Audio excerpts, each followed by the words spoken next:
Hello friends, नमस्कार, जय हिंद। स्वागत है आप लोगों का आपके अपने यूट्यूब चैनल परिवर्तन दा एडू में।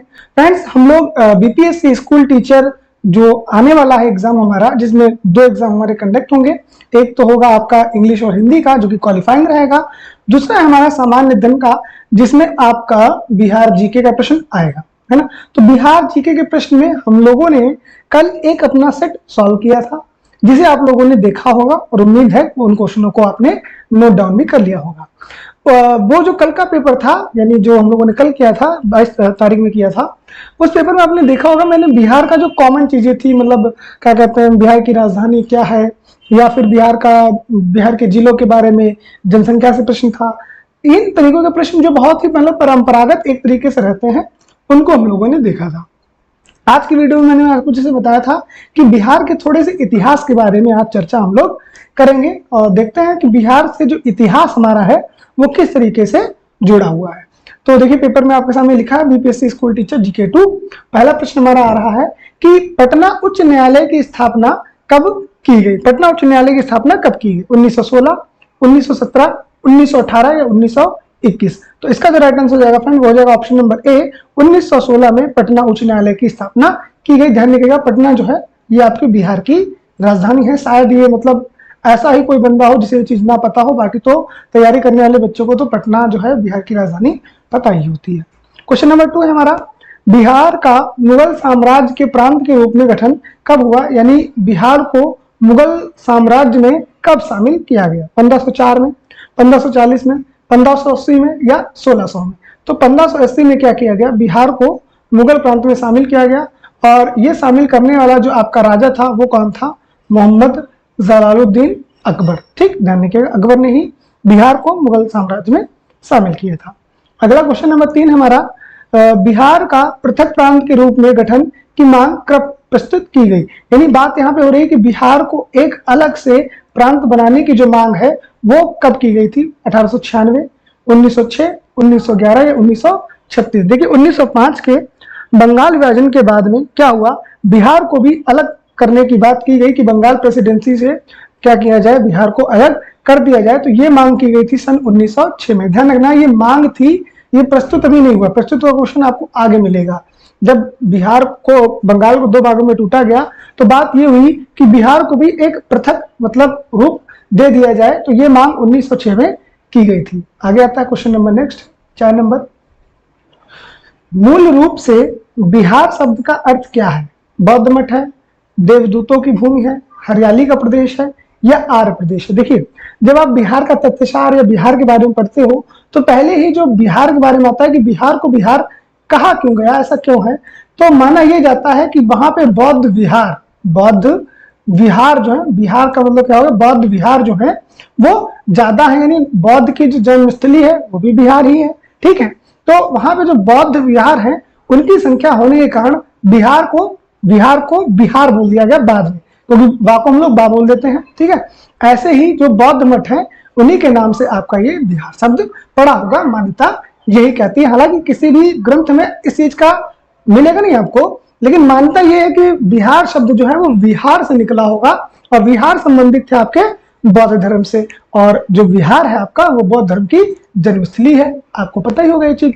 आगे आते हैं, बिहार में नमक सत्याग्रह कब आरंभ हुआ? नमक सत्याग्रह से संबंध फ्रेंड हमारा जो नमक कानून चला था, हमारा नमक कानून जिसको महात्मा गांधी जी ने तोड़ा था। किसने तोड़ा था? एमके गांधी जी ने तोड़ा था। और ये आंदोलन जब उन्होंने तोड़ा था, कब तोड़ा था? 6 अप्रैल 1930 में। तो ये था कहां? ये चला था फ्रेंड आपका डांडी। ये कहां चला था? डांडी, जिसे हम लोग डांडी मार्च के भी नाम से जानते हैं। तो ये बिहार नमक सत्याग्रह जो है बिहार में कब चला वो हमसे पूछ रहा है। 6 फरवरी 1921।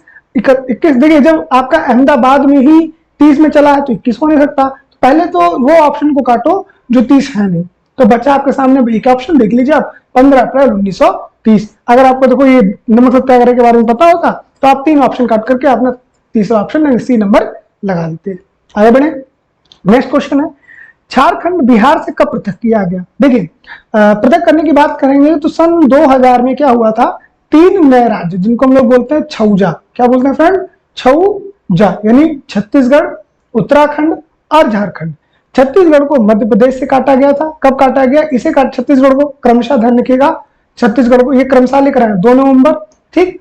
उत्तराखंड को काटा गया है 9 नवंबर उत्तर प्रदेश से, और झारखंड को अलग किया गया है आपको 15 नवंबर को, किससे? आपका बिहार से, ठीक। और ये घटना कब की है? सब सन 2000 की है। तो छत्तीसगढ़ की स्थापना मतलब कब अलग हुआ? 2 नवंबर। उत्तराखंड कब अलग हुआ? 9 नवंबर 2000। और झारखंड कब अलग हुआ? 15 नवंबर सन 2000। तो ऑप्शन नंबर ए जो है हमारा वो सही हो जाएगा। हमने किया सन 2000 में नए 3 राज्य बने थे। उसके बाद में आपका एक नया राज्य और बनता है, ध्यान रखिएगा, तेलंगाना। क्या नाम है उसका फ्रेंड? तेलंगाना। और कब बना है? ये बना है फ्रेंड आपका 2 जून 2014 को। ये चीज भी ध्यान रखिएगा, 2 जून 2014 को तेलंगाना नामक नया राज्य आपका बना था। जब ये राज्य बना था तो इसकी संख्या थी 29, इस समय इसकी संख्या है 28। अपने इस समय 7 यूटी और 28 आपके राज्य हैं। अगला आता है बिहार और उड़ीसा का विभाजन कब हुआ? यानी पहले बंगाल प्रेसिडेंसी के अंतर्गत आते थे, हमसे पूछ रहे हैं बिहार और उड़ीसा को अलग अलग कब किया गया? 1932 में किया गया, 1936 में, 1937 में, 1938 में। तो 1935 का जो भारत शासन अधिनियम आया था, भारत शासन अधिनियम जो आया था, उस अधिनियम के आने के बाद में बिहार और उड़ीसा को अलग अलग प्रांतों का दर्जा सन 1936 में दे दिया गया था। और 1937 में ही आपका आम चुनाव जो हुआ था वो बिहार और उड़ीसा में अलग अलग हुआ था। तो 7वें का ऑप्शन हो जाएगा option number B, Bihar Orissa का विभाजन 1936 में। अगला आता है बिहार सोशलिस्ट पार्टी के संस्थापक कौन थे? जयप्रकाश नारायण, सुभाष चंद्र बोस, सत्य भगत, या इनमें से कोई नहीं। तो ये तो फ्रेंड आपके जयप्रकाश नारायण, ध्यान रखिएगा, जयप्रकाश नारायण। बिहार से फ्रेंड ध्यान रखिएगा 2 नेता बहुत प्रमुख हैं। पहले तो अपने पहले प्रथम जो राष्ट्रपति थे बाबूजी, जिनको हम लोग बोलते थे बाबूजी, ध्यान रखिएगा, राजेंद्र प्रसाद जी, ठीक। और दूसरे आपके जयप्रकाश नारायण, जेपी नारायण। ये आपके बिहार के 2 फेमस नेता हैं। जेपी नारायण का इस समय जो मूल स्थान हो जाएगा वो हो जाएगा झारखंड, है ना। लेकिन उस समय क्या था? उस समय का था आपका बिहार। तब तो झारखंड का कोई नाम भी नहीं था 2000 से पहले। चलिए आगे देखते हैं। क्वेश्चन नंबर 9 आता है बिहार के प्रमुख समाचार पत्र बिहारी के संपादक कौन थे? बाबूजी प्रसाद, बाबू गोपाल, बाबू महेश्वर प्रसाद, या बाबू राम प्रसाद। तो इसका भी ऑप्शन हो जाएगा ऑप्शन नंबर सी, बाबू महेश्वर प्रसाद बिहारी नामक पत्र के संपादक थे। अगला आता है बिहार में किस स्थान पे भारतीय राष्ट्रीय कांग्रेस का सन 1922 का अधिवेशन हुआ था? हरिपुरा, रामगढ़, गया, या पटना। तो ये क्या था आपका? गया। नेक्स्ट क्वेश्चन है 11 नंबर। बिहार में किसान सभा की स्थापना किनके द्वारा की गई थी? वेरी वेरी इंपॉर्टेंट है क्वेश्चन फ्रेंड। और आज का ये क्वेश्चन मैंने आपको पहले ही बताया था, ट्रेंड में है, ठीक है। तो बिहार में किसान सभा की स्थापना किसके द्वारा की गई थी? ऑप्शन है आपके सहजानंद सरस्वती, जयप्रकाश नारायण, स्वामी अग्निवेश, या इनमें से कोई नहीं। तो आपके जो सहजानंद सरस्वती हैं, इन्होंने बिहार में क्या किया था? किसान सभा की स्थापना की गई थी। ध्यान रखिएगा, किसान सभा की जो स्थापना है ये अप्रैल 1936 में की गई थी सबसे पहले। और कहाँ की गई थी? आपकी यूपी की राजधानी लखनऊ में। फिर इस किसान सभा को अलग अलग जगह पर स्थापित किया गया, और बिहार में ही सहजानंद सरस्वती ने भी इसको स्थापित किया था, और लखनऊ में भी सहजानंद सरस्वती ने इसको स्थापित किया गया। ध्यान रखिएगा, पहली जो स्थापना थी वो आपकी फ्रेंड लखनऊ में ही थी। क्वेश्चन नंबर 12 आता है बिहार को बंगाल से पृथक कब किया गया? देखिए अभी हम लोगों ने पढ़ा था कि 1906 में इसको अलग करने की मांग की गई थी, और अलग किया कब गया, यानी इस पे एक्शन कब लिया गया? तो वो एक्शन 1911, 12, 18, 1813, 1814, तो दिल्ली दरबार के बाद में, यानी 1911 में आपका दिल्ली दरबार लगता है, दिल्ली दरबार लगता है। और दिल्ली दरबार में जो आपके 4 पंचम राजा जो आते हैं वो घोषणा करके जाते हैं। बाद में क्या किया जाता है? 1912 में बिहार को अलग राज्य हमारा घोषित कर दिया जाता है, यानी 1912। ऑप्शन नंबर बी आपका करेक्ट जवाब हो जाएगा। ये 12 क्वेश्चन सीट के हो गए। अगर आपको ये क्वेश्चन अच्छे लग रहे हो, क्वेश्चन का लेवल अच्छा लग रहा हो, पढ़ाने का तरीका अच्छा लग रहा हो, तो वीडियो को लाइक कर दीजिएगा, और हो सके तो अपने स्टेटस पे लगा के लोगों तक जरूर पहुंचाइएगा, क्योंकि आपका एक शेयर हम लोगों के लिए बहुत ही मोटिवेशन का काम करता है। आगे बढ़ते हैं, नेक्स्ट क्वेश्चन देखते हैं। अगला क्वेश्चन नंबर आता है हमारा 13 नंबर। 1857 की क्रांति में बिहार के नेता कौन थे? देखिए 1857 की क्रांति के अलग अलग हॉटस्पॉट थे। हॉटस्पॉट बोला जाए क्षेत्र जहां से बहुत बड़े बड़े नेता निकल के आए थे। जैसे रानी लक्ष्मीबाई बात करते हैं हम लोग, झांसी और ग्वालियर से निकल के आती है। कानपुर से आपके नाना साहब आते हैं, ठीक है। तात्या टोपे भी वहीं ग्वालियर से आते हैं निकल के। बिहार से भी एक नेता बड़े आए थे, उनकी भी हम लोग बात करेंगे। उधर बात करेंगे दिल्ली से, तो आपका क्या कहते हैं, दिल्ली से नेतृत्व तो मुगल बादशाह के पास ही था, बहादुर शाह जफरदीती के पास। तो ऐसे ही बिहार के एक बहुत बड़े आप ये कह सकते हैं नेता थे, नेता बोलिए या उनको आप जमींदार बोलिए ज्यादा बढ़ेगा। तो बिहार के बहुत बड़े एक जमींदार थे जिनका नाम था कुंवर सिंह।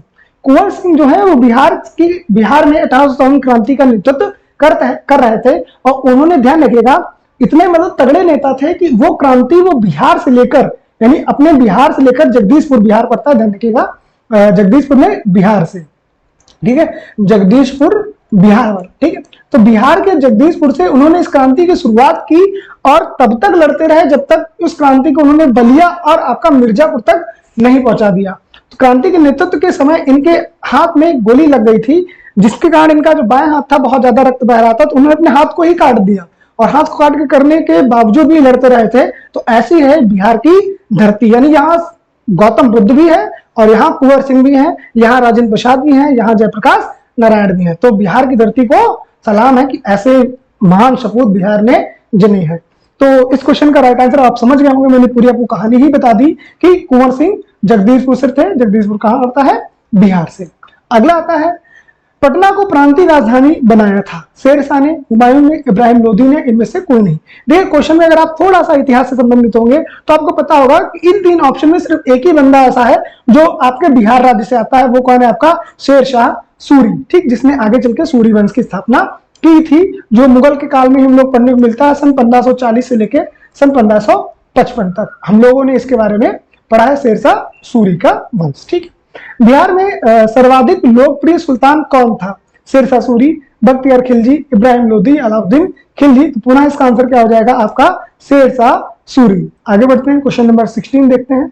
16 नंबर है, नालंदा विश्वविद्यालय का वैभव किसके हाथों नष्ट हुआ? बख्तियार खिलजी, इब्राहिम लोदी, शेरशाह सूरी या इनमें से कोई नहीं। तो इसका जो राइट आंसर हो जाएगा वो हो जाएगा फ्रेंड आपका बख्तियार खिलजी। सोचिए, नालंदा विश्वविद्यालय जिसमें चीन से और विश्व से लोग पढ़ने आते थे, उसको बख्तियार खिलजी ने क्या किया? डिस्ट्रॉय कर दिया था, नष्ट कर दिया था। इस नालंदा विश्वविद्यालय की स्थापना आपके गुप्त वंश के राजा थे कुमार गुप्त, उन्होंने कराई थी। ध्यान रखिएगा, कुमार गुप्त ने कराई थी लगभग 5वीं शताब्दी के आसपास को हम कह सकते हैं। 478 का मतलब है 5वीं शताब्दी के आसपास इसकी स्थापना की गई थी। और तक्षशिला के बाद में यही एकमात्र ऐसी भारत की यूनिवर्सिटी थी जो हर प्रकार से संपन्न थी। मतलब हर प्रकार समझते हो ना, आयुर्वेद हो गया, इंजीनियरिंग हो गई, जितने बड़े बड़े आपके महान ज्ञाता निकले हैं वो सब नालंदा यूनिवर्सिटी से ही निकले हैं। बख्तियार खिलजी ने कहा, ऐसा जाता है किताबों में कि बख्तियार खिलजी ने नालंदा को डिस्ट्रॉय किया था, मतलब नष्ट किया था, तो उसकी जो लाइब्रेरी है यानी पुस्तकालय जो है उसको उसने आग लगा दी थी उसने, कि वो ज्ञान जो है वो आगे ना बढ़ पाए। वो लाइब्रेरी बताया ये जाता है कि 3 महीने तक जलती रही थी। अगर आप ये सोचिए कि 3 महीने तक उसमें आग धधकती रही नालंदा विश्वविद्यालय में। तो कुल मिला के हमारा जो वैभव था, हमारी जो किताबें थी वो नष्ट कर दी गई आपके आक्रांताओं द्वारा, ठीक है। तो बख्तियार खिलजी इसका राइट आंसर हो जाएगा, ऑप्शन ए आप टिक कर लीजिएगा। आगे बढ़ते हैं, 17 नंबर है, किस काल में बिहार की राजनीतिक शक्ति, शैक्षिक एवं सांस्कृतिक शक्ति का जो खरीमा है वो खंडित हुई? मौर्य काल में, गुप्त काल में, मध्यकाल में या इनमें से कोई नहीं। तो इसका right answer option number C, मध्यकाल में, ठीक। तो मध्यकाल जिसको हम लोग पढ़ते हैं लगभग 1191 से लेके आपका वही 1707 तक, यानी औरंगजेब तक समय। ये जो पीरियड ऑफ टाइम होता है, इसमें बिहार में सांस्कृतिक, शैक्षिक, राजनीतिक जितनी भी शक्तियां थी सभी धीरे धीरे क्या हो गई थी? क्षीण हो गई थी, जिन्हें मध्यकाल में आक्रांताओं ने क्या किया था? बर्बाद करके रख दिया था। आगे आता है क्वेश्चन नंबर 18, किस मुगल शासक ने सर्वप्रथम बिहार को अपने साम्राज्य में मिलाया था? बाबर, जहांगीर, अकबर या हुमायूं? अभी हम लोगों ने पढ़ा था कि सन 1580 में बिहार को मुगल साम्राज्य में मिला लिया जाता है। ऐसे करने वाला कौन था? आपका जलालुद्दीन अकबर। आगे आता है, पाटलिपुत्र के संस्थापक कौन थे? ये मैंने आपको कल भी क्वेश्चन कराया था कि पाटलिपुत्र का संस्थापक जो है वो उदयन है, और उदयन जो है हर्यक वंश का है। पहली बात तो ध्यान रखिएगा, ठीक। इसने क्या किया था? गंगा और सोन नदी के किनारे आपका एक शहर बसाया था जिसका नाम रखा था पाटलिपुत्र। और जो पाटलिपुत्र है वो इस समय का क्या है? पटना, यानी कहें तो गंगाधर ही शक्तिमान है। इस मौजूदा समय का पटना, पुराने समय का आपका पाटलिपुत्र। आगे बढ़ते हैं, क्वेश्चन नंबर 20 है हमारा, पाटलिपुत्र में इनमें से किस शासक ने सर्वप्रथम राजधानी बनाई थी? अब इनमें से पूछा जा रहा है, ध्यान रखिएगा। चंद्रगुप्त मौर्य, कनिष्क, अशोक महान, इनमें से कोई नहीं। तो सबसे पहले चंद्रगुप्त मौर्य ने क्या किया था? इसे अपनी राजधानी घोषित किया था परमानेंट के रूप में, ठीक है। और चंद्रगुप्त मौर्य जो है ये मौर्य वंश के संस्थापक हैं, ये तो आपको पता होगा। आगे आते हैं, चंद्रगुप्त मौर्य के गुरु कौन थे? चाणक्य, कणाद, पराशर या वात्स्यायन? तो आप लोगों ने चंद्रगुप्त वाला नाटक ही बहुत देखा होगा या चाणक्य का नाटक ही देखा होगा, तो उसमें चंद्रगुप्त के जो गुरु हैं वो चाणक्य हैं। चाणक्य के एक नाम जरूर ध्यान रखिएगा, विष्णुगुप्त, ठीक है। विष्णुगुप्त जो है इनका नाम था चाणक्य का। और एक इनका नाम और है कौटिल्य। क्या नाम है इनका? कौटिल्य। और इनके द्वारा एक पुस्तक लिखी गई है जो कि सामाजिक आधार पर है, जिसका नाम क्या है? अर्थशास्त्र है। ये पूरे समाज में पुस्तक का नाम है अर्थशास्त्र। क्वेश्चन नंबर 22 आता है, इनमें से कौन बिहार में किसान आंदोलन से के साथ जुड़े थे? राजेंद्र प्रसाद, मोतीलाल नेहरू, भगत सिंह, इनमें से कोई नहीं। अभी मैंने बताया बिहार में आपके दो बहुत बड़े नेता थे यानी आधुनिक भारत के, एक तो राजेंद्र प्रसाद, दूसरे थे आपके जयप्रकाश नारायण। तो ऑप्शन नंबर इसका कौन सही हो जाएगा? अब आप लोग खुद समझ गए होंगे, ऑप्शन नंबर ए जो है इसका वो सही हो जाएगा। नेक्स्ट आता है, बिहार केसरी से किस को संबोधित किया जाता है? अनुग्रह नारायण सिंह, कर्पूरी ठाकुर को, डॉक्टर श्री कृष्ण सिंह को या जयप्रकाश नारायण को? तो इसका जो ऑप्शन हो जाएगा फ्रेंड वो हो जाएगा option number C, doctor Shri Krishna Singh को आपका बिहार केसरी के नाम से संबोधित किया जाता है। आगे आता है, बिहार देश की सीमा बिहार राज्य से जुड़ी होती है। किस देश की सीमा बिहार राज्य से जुड़ी है? नेपाल, भूटान, बांग्लादेश का चीन। तो नेपाल की जो है वो अंतरराष्ट्रीय सीमा आपके बिहार के साथ जुड़ी है और लगभग 729 किलोमीटर के साथ ये सीमा आपकी साझा होती है बिहार की नेपाल के साथ।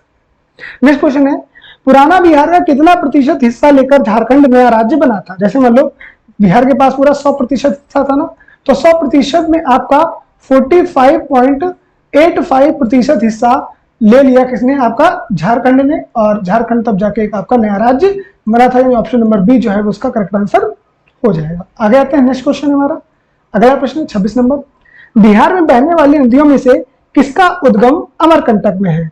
कोयल नदी, सोन नदी, पुनपुन नदी है, इनमें से कोई नहीं। तो बिहार में जो सोन नदी है इसका उद्गम जो है वो मध्य प्रदेश में जो अमरकंटक पहाड़ियां पड़ती हैं विंध्य की श्रेणियों पे, वहां से निकलती है और ये नदी ऊपर की तरफ बहती है, निकलती निचले स्तर से है ऊपर की तरफ बढ़ती है। और बिहार का जो फेमस आपका एक शहर है जिसका नाम क्या है? सोनपुर, वो इसी के किनारे आपका स्थित है। ध्यान रखिएगा, सोनपुर में ही एशिया का सबसे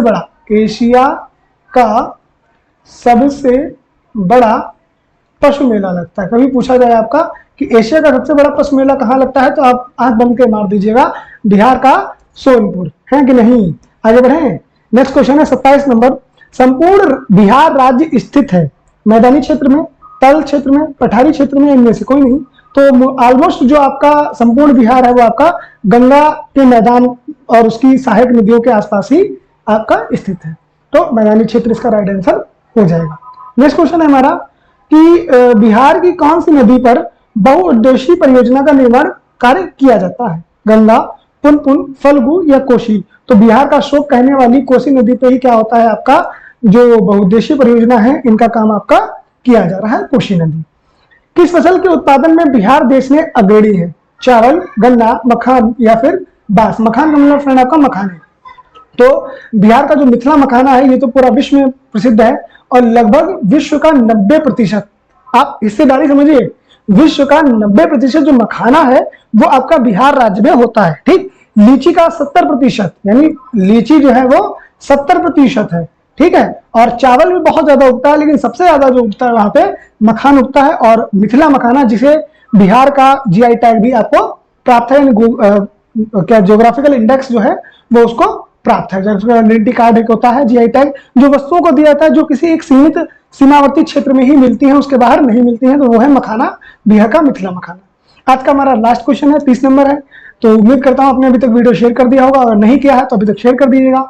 अंतिम प्रश्न को हम लोग सॉल्व कर लेते हैं। अगला क्वेश्चन है, बिहार में डालमिया नगर किसके लिए प्रसिद्ध है? रेशम, जूट, चमड़ा या सीमेंट? अगर थोड़ा लोग जो प्रचार देखते हैं, एडवर्टाइजमेंट देखते हैं, तो आप लोगों को पता होगा डालमिया नाम की आपकी एक सीमेंट आती है। ठीक, तो जो आपके बिहार राज्य से ही संबंधित है, जो आपके सीमेंट से संबंधित है, डालमिया नगर की सीमेंट आपकी बहुत ज्यादा ही फेमस है। फ्रेंड, ये हम लोगों ने आज अपने 30 क्वेश्चन सॉल्व कर लिए हैं, जिसमें हम लोगों ने बिहार के इतिहास के बारे में और बिहार का थोड़ा बहुत औद्योगिक के बारे में जाना था। नेक्स्ट वीडियो में हम लोग देखते हैं कि बिहार का कोई अगर ज्योग्राफिकल हम लोगों को इंडेक्स मिलता है कि किन किन चीजों को बिहार में जीआई टैग मिला है, उन पे हम लोग चर्चा जरूर करेंगे और साथ में उनमें थोड़ा सा ऐड करेंगे, जाके हम लोगों को आसानी रहे अच्छे क्वेश्चन को बनाने में और पढ़ने में। क्योंकि जीआई टैग का प्रश्न जो है वो एग्जाम में आजकल बहुत रिपीट हो रहा है, और बिहार तो आपका फेमस है इन सब चीजों के लिए, जैसे भी मैंने बताया मिथिला का मखाना है जिससे जीआई टैग दिया गया था ना, तो ऐसे जीआई टैग को भी हम लोग पढ़ने की कोशिश करेंगे। तो ये रहा आज आपका प्रैक्टिस सेट। मिलते हैं नेक्स्ट प्रैक्टिस सेट में, तब तक आप सभी लोग अपना ध्यान रखिएगा, पढ़ाई करते रहिएगा। ठीक है, थैंक यू वेरी मच।